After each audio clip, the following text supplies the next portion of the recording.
Lately I have this thought that we are the thing that we choose to be. And I know that this does not apply to everyone, but for most of us, I think it's true. Let me try to explain this.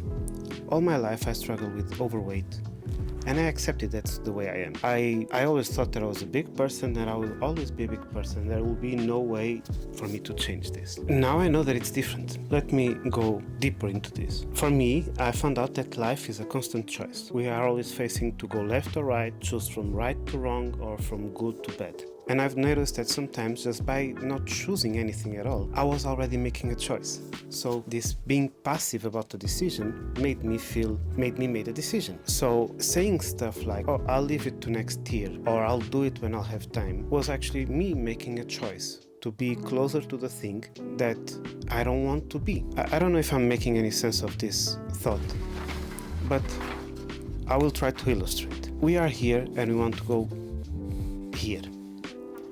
And we don't want to go here, to the other place. This is the bad things. We don't want to be the lazy, the fat, the bad, and so on. But every time that we are not intentionally trying to go to this place, to the good place, we are moving closer to the other place. Because if, for example, you want to lose weight and you want to postpone your diet, you are closer to not be there. So you are even farther than before. If you want to be a reader and you are not reading today, you are closer to not be a reader. And so on with life. If you want to be an artist and you're not drawing, this will also apply. This applies for most of things, I hope. How to become what you want to be? That's a tough question. For me, small steps works the best. And this is me, but I think that each person has their own way to move on this world. So I always wanted to be a reader. And I wanted to be the person that goes over several books per year and learns a little bit every day. How to do it? Well, for some people, they just sit and they read, 20 pages, 50 pages, half a book in a day. For me, if I put this extra weight on my daily life, with the kids, with the school and, working and everything around, it makes it, I would say, impossible.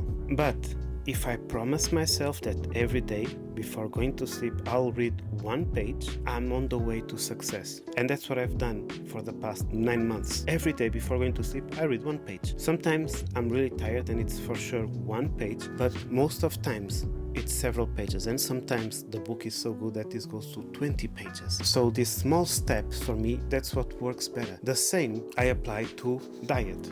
I cannot just say that for the next year, I'm not focused on the next year. I'm focused on today. I just focus on succeeding on what I promised myself today. You will not see any results this week, next week, but I can guarantee you that in a year, you won't even recognize yourself.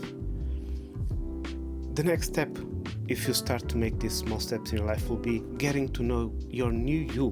But that's for another video. I really don't know who I want to reach with this video, with this message, but it's something that lately I've been thinking about, and when I look around, I think that we could be so much better, but we just choose not to.